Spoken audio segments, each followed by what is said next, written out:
Hello dear students, we are going to learn a new topic. Our topic of discussion is commensalism.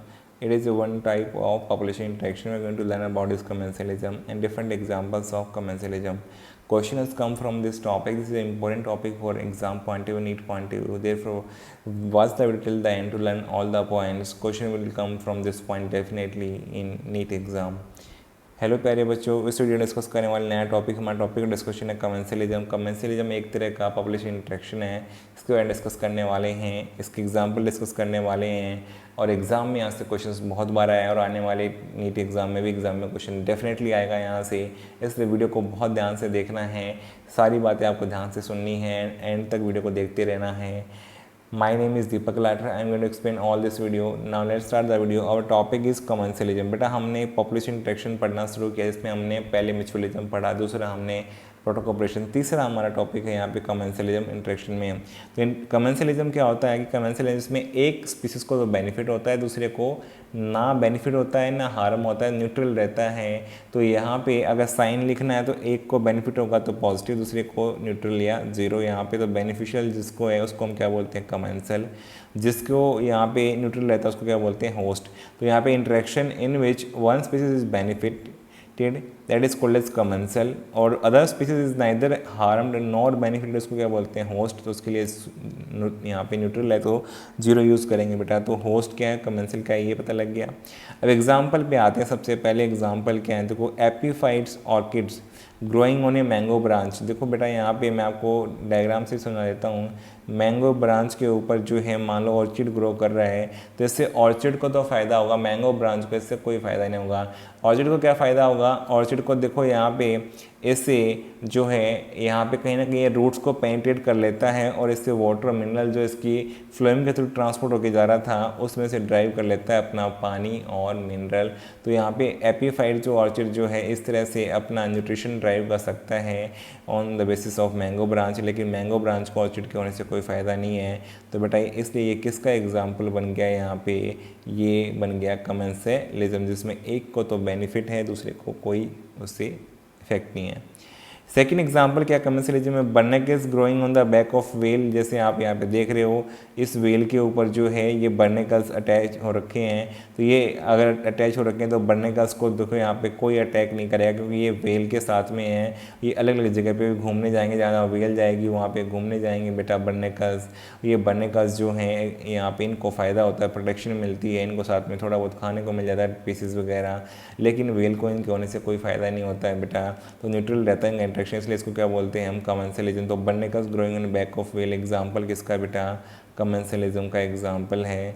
तो बर्नेकल्स जो होते हैं इसके लिए ये बर्नेकल्स इस तरह के कुछ होते हैं बेटा, यहाँ पे जो अटैच हो रखे थे इसके साथ में। तो ये वाला पॉइंट भी आपको जो है यहाँ पे किस में आ जाएगा, कमेंसलिज्म। किस में आ जाएगा, कमेंसलिज्म के अंदर आ जाएगा एग्जांपल में। पहला example epiphyte orchid growing on the mango branch, दूसरा barnacle growing in back of whale, तीसरा सबसे मोस्ट इंपॉर्टेंट कौन सा, cattle egret and grazing cattle. किसका एग्जाम्पल है बेटा, जहाँ पे आपने देखा भी होगा कॉमनली, अगर आप जो है फील्ड्स में जाओगे, खेतों में जाओगे तो वहाँ पे आप देखोगे कि तो जहाँ पे कैटल जो है ग्रेज कर रही थी उसके आसपास बहुत सारे एग्रेट्स जो है ये इस तरह के कुछ एनिमल्स आपको घूमते दिखाई देंगे। ये बर्ड्स जो है इस तरह से घूमते दिखाई देंगे। इससे फ़ायदा क्या हुआ, जब ये कैटल जो घूम रही होगी इसके प्रेशर से सोइल के प्रेशर आएगा, प्रेशर आने से जो इंसेक्ट सोइल के अंदर से बेटा वो प्रेशर आने से बाहर निकलाएंगे और ये उनको खा जाएंगे। तो यहाँ पे देख सकते हो आप कैसे इसके साथ साथ घूम रहे हैं। तो इससे जो एग्रेट को तो फ़ायदा होगा, एग्रेट के होने से कैटल को कोई फ़ायदा नहीं है। तो ये इंटरेक्शन कैसा है, कमेंसलिज्म, जिसमें एग्रेट के लिए बेनिफिटेड है लेकिन काउ के लिए इनके होने से कोई बेनिफिट नहीं है। तो इसलिए ये एग्जाम्पल किसका है बेटा, कमेंसलिज्म का। तो कमेंसलिज्म में एग्जाम्पल क्या आ गया, एक cattle egret and grazing cattle exam में आ चुका है, मैं अभी बता रहा हूँ, बहुत इंपॉर्टेंट है, क्वेश्चन यही वाला आता है। तो ये क्लोज एसोसिएशन में रहते हैं क्योंकि egret always falls close to the where the cattle are grazing, because इनको क्या फ़ायदा होता है, cattle as they move, cattle जैसे आगे चलती हैं, स्टीर अप, वो जो है सोयल को ऊपर प्रेशर डालती हैं, flush out insects from the vegetation से यहाँ पे निकल आते हैं, इंसेक्ट्स को बाहर निकाल देती है, that otherwise might be difficult for egret to find, जो कि अदरवाइज सोयल के नीचे से तो ये एग्रेट निकाल नहीं पाते और खा पाते क्योंकि सोयल के ऊपर वाले सरफेस पे आ जाएंगे, वहाँ से इनको पिक करके खा लेंगे, इनके लिए ईजी हो जाएगा। तो कैटल एग्रेट और ग्रेजिंग कैटल किसका एग्जाम्पल है बेटा, यहाँ पे कमेंसलिज्म का एग्जाम्पल है।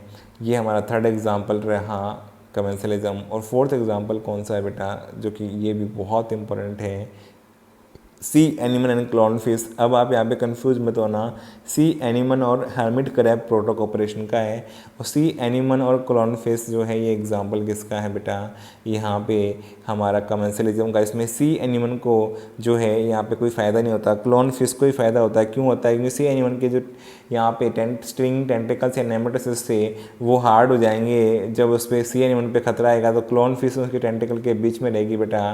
तो ये इस तरह से कुछ रहती है, ये बीच में इस तरह से आपको देखने को मिलता है यहाँ पर जो है सी एनिमन और क्लोन फिश।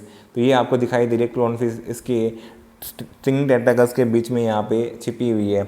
अब कुछ लोग सोचेंगे टेंटाकल से तो इसी की मौत हो जाएगी, कुछ बच्चे यही सोचते हैं। ये अभी नॉर्मल कंडीशन में है, अभी एक्टिव नहीं है इसके टेंटाकल्स, तो इसको कोई डैमेज नहीं करेंगे। ये जब कोई सी एनिमन के लगेगा नहीं खतरा आ गया, तब ये टेंटाकल्स बहुत ज़्यादा हार्ड होते हैं और ये जो खतरा आने पे ही ज़्यादा एक्टिव होते हैं। तो उस समय पे क्या हुआ कि ये सी एनिमन जो अपने टेंटिकल्स को हार्ड करेगा और ये जो है क्लोन फिश के पास में रहेगी, तो इसको खतरा नहीं रहेगा, क्योंकि उसको पता ऑलरेडी इसके साथ में कुछ यहाँ प्रेजेंट है, तो उस साइड में टेंटिकल्स नहीं होंगे ज़्यादा एक्टिव, तो बाकी सारे पॉइंट पे टेंटिकल्स आपको देख रहे हैं एक्टिव हो जाएंगे, तो ये किसी भी एनिमी को यहाँ आने से रोकेंगे। तो क्लोन फिश को भी यहाँ पे जो है प्रोटेक्शन मिल जाएगी इसके साथ साथ। तो इसलिए ये बेस्ट एग्जाम्पल है यहाँ पे कमेंसलिज्म का। तो यहाँ पे देख सकते हैं आप, clone fish lives among stinging tentacles of sea anemone. तो ये टेंटिकल्स के बीच में रहती है, and gets protection from the predators. कोई प्रेडेटर इसको आगे खा ही नहीं पाएगा, क्योंकि which stay away from the, उन प्रेडेटर को किससे डर लगेगा?